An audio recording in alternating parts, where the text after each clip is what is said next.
I wasn't originally going to make this video because who needs another video on condos and why they're bad, right? To me, it's lazy content, almost no insight, and it's just beating a dead horse, right?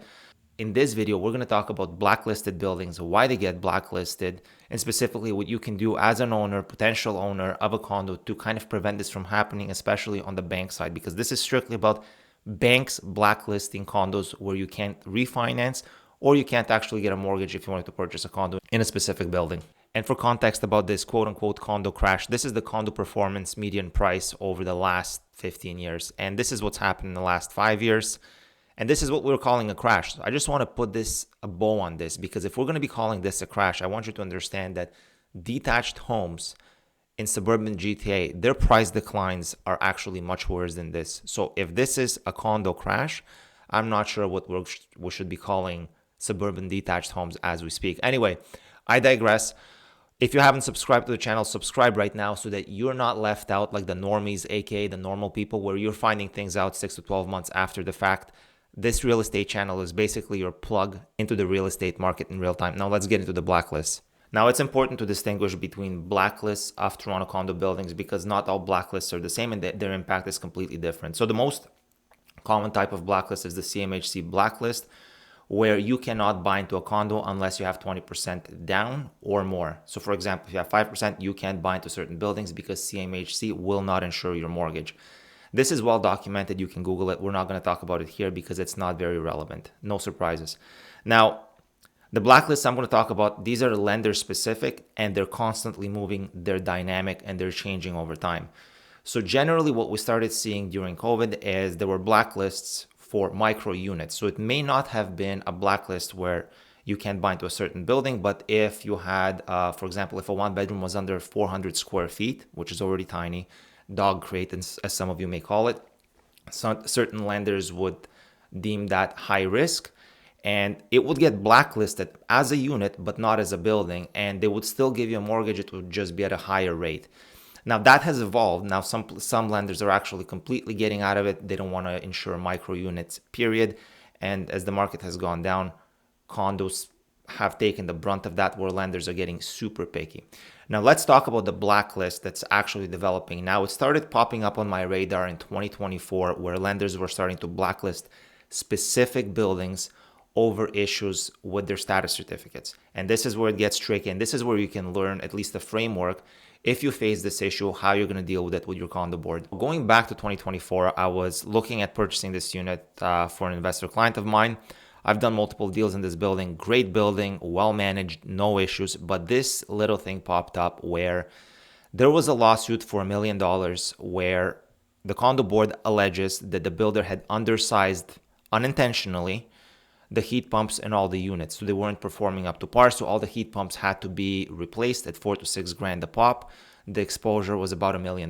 Now, this on the status certificate as it stands is obviously not a good thing, especially if you're at risk of rating your status or your reserve fund for $1 million, meaning it would be a special assessment, maintenance fees increases, and all that stuff. We spoke to the legal team. We did find out that there was a 50 to 100% recoverability rate, meaning that based on where they were in this trial or legal proceeding, the legal team felt that 50 to 100% of the costs would be covered by the builder. So therefore, you wouldn't be rating the reserve fund for $1 million. Now, we were trying to find the probability. Will the recovery be 500,000 or $1 million? And this is where it gets a little bit sketchy. And this is where the lender, big bank, a lender, basically said, no, this is too much risk, so we're not doing it. Now, what was interesting at the time is this lender was not lending as aggressively during COVID. And in 2024, they wanted to get back into the residential lending space, and they came out with very aggressive rates. So everybody was going to this bank for the best rates. However, they were very picky with the type of stuff they were taking. So this particular lender, it just so happened that they had blacklisted this condo and a bunch of other condos over things like this. How severe is this? Well, I will give you perspective from deals in 2021, 2020 that we're going through with absolute no issues, and now we're getting blacklisted over this. As an example, so this is going back to COVID. This is a building that I had another investor client looking at. They had $1 million in the reserve. It was a little bit low for given the age and the amount of units in there. But this is what banks do not want to see. So this is the legal proceedings and claims section of the status certificate if you haven't seen one. So this one had two, I guess, slip and falls. So I don't know what's happening in this building, but this guy here, or gal, damages of 500,000, special damages of 500,000, loss of income of $1 million plus interest and costs in relation to alleged personal injuries. So we're talking an exposure of $2 million.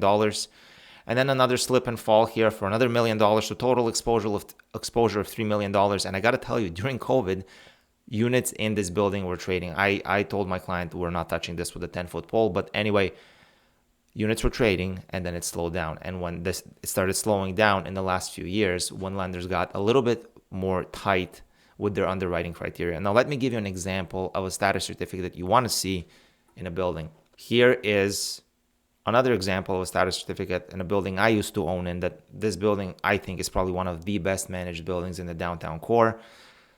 At the time of sale, I think we had actually over $6 million in the reserve. You want to have a good reserve fund engineer, not some Mickey Mouse shop, because they can be influenced a lot easier. And you want to have clean legal proceedings and claims section. So this is what it looks like. This is what is very lendable right now. And this is basically what the expectation is from a lot of lenders. Once something hits the legal proceedings claims section of the status certificate, this is where you start running the risk of getting blacklisted. And I'll show you how petty the situation is right now, how the smallest thing can literally blacklist an entire building. Oh, and by the way, now that you've subscribed to the channel, on your way to the like button, just so you know, in the description of the video or right here at the top on Calendly, you can book a 15-minute call with me if you have any questions specifically about your building. I'll do my best to kind of guide you, at least give you a second opinion on what your options are. Book whenever it's available to you, as long as it fits with my schedule. And now let's get back into blacklisted condos. Now let's bring it up to date to 2026 and let's take a look at what it takes to get blacklisted now. So as you remember, the first condo I showed you from 2024, the exposure there was about $1 million, but the true exposure was less than $500,000 after recoverability from the builder. So that one at face value, now looking back, that is a big enough exposure where I can understand why that lender specifically blacklisted it, although not all lenders had blacklisted that condo. So ultimately, you can still get a mortgage there. It's just that some lenders are going to be more strict than others. Now, in 2026, I will show you this example that I feel personally is a little bit petty, but nonetheless, it doesn't matter because I'm not the one that underwrites these mortgages at the banks. So this is what you can do as a condo owner to protect yourself. And here's how you're going to think about this. So here's a situation where something happened in a building, really good building I really like. Again, I've done multiple deals there. I know the situation in this building. This had nothing to do with the building. It had something to do with somebody, with a resident in the building that caused a bunch of damage in there. And because he was a unit owner, it was very difficult to get rid of him. Police were involved, etc. But it did cause damage over the time that he was there. Ultimately, the board had to come up with a proposal after this person was removed in terms of how to deal with the damages and talk about the financial impacts. Ultimately, they gave the condo owners two options: a one-time special assessment or a special assessment with installments. And this is where you have to be very careful. I've blanked out the amounts because I don't want people to guess the building, because this is a good building and this is temporary. But it's important to understand what you're signing up for when you're given this option for a special assessment on a building. In this case, I would say the amount was not material. So we're not talking hundreds of thousands of dollars, probably $100,000 or less. And this is to be split between hundreds of units. So we're talking less than $1,000 per unit. So what ended up happening in this particular building is there was a vote and it was decided that 80% of the damages would be recovered directly from the owners via a special assessment, and 20% would come from retained earnings, basically what the condo already had. And then there's this proposed payment method. And this is where things get a little bit tricky. When you have a special assessment, generally there are payment plans, right? Because not everybody has 5-10 grand just lying around to just pay into a special assessment. I can understand that for figures like $5,000 to $10,000 or more. In this case, the special assessment is less than $1,000. However, people were still given payment plans. And what ends up happening when you create a payment plan and the special assessment is going to be dragged out over, let's say, 12 months, that special assessment remains on the status certificate. And if there's a special assessment on a status certificate, you immediately get flagged and potentially get blacklisted by a lender. Now, they don't do it just because there's a special assessment. they take other things into consideration. They take into account how old the building is. They take into account how much is in the reserve fund. They take into account what other things are coming up or what other expenses are coming up. And they take into account the special assessment and the nature of the special assessment, why it happened, was it negligence, incompetence, maliciousness, all this stuff. In this particular example, what really sucks for the owners there is, let's think about it like this.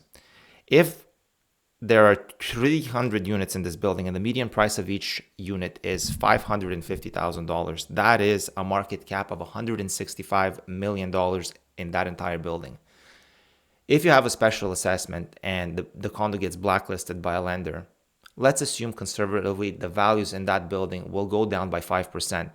And this is not taking into account market forces, because maybe the market's already going down 5 and then you're adding another 5 because you're getting blacklisted.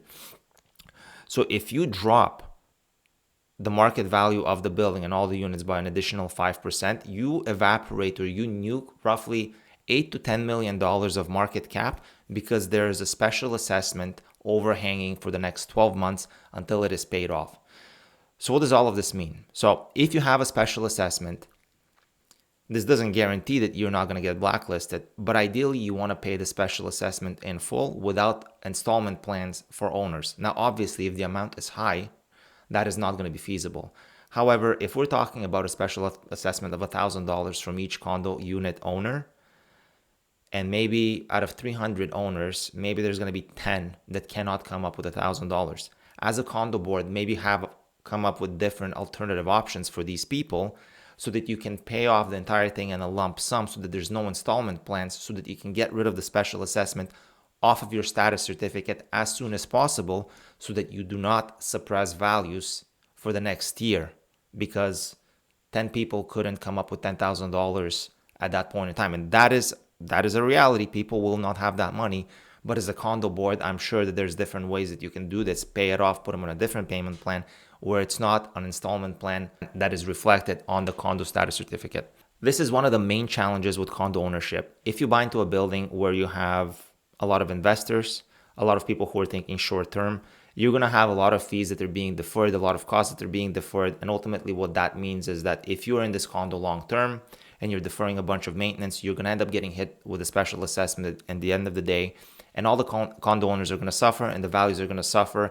And depending on the magnitude, that's going to basically dictate how long the special assessment is going to be an anchor or an overhang on that status certificate. And that ultimately will decide how long you're going to be blacklisted by a lender. What can you do? When you are involved in a condo board, ideally you're involved, or at the very least, you're kind of keeping an eye out what's happening. Is I know the temptation is there to defer as many costs as possible to keep maintenance fees low now. But it's just going to exacerbate the problem on the back end of this. And all condos are going through this right now. I've done presentations at condos where condos are $1.50 per square foot per month. Okay, that is very high. You know, the benchmark for an older condo is maybe between $1 to $1.20. And when you're 20 to 30% higher than your competing buildings, the building is ultimately unsellable for the foreseeable future. So with that said, do your due diligence, and when you do have special assessment, my recommendation is, if possible, if the amounts are not significant, try to wipe them off, pay them off, come up with creative ways, get it off the status certificate. You do not want special assessment overhang on your condo.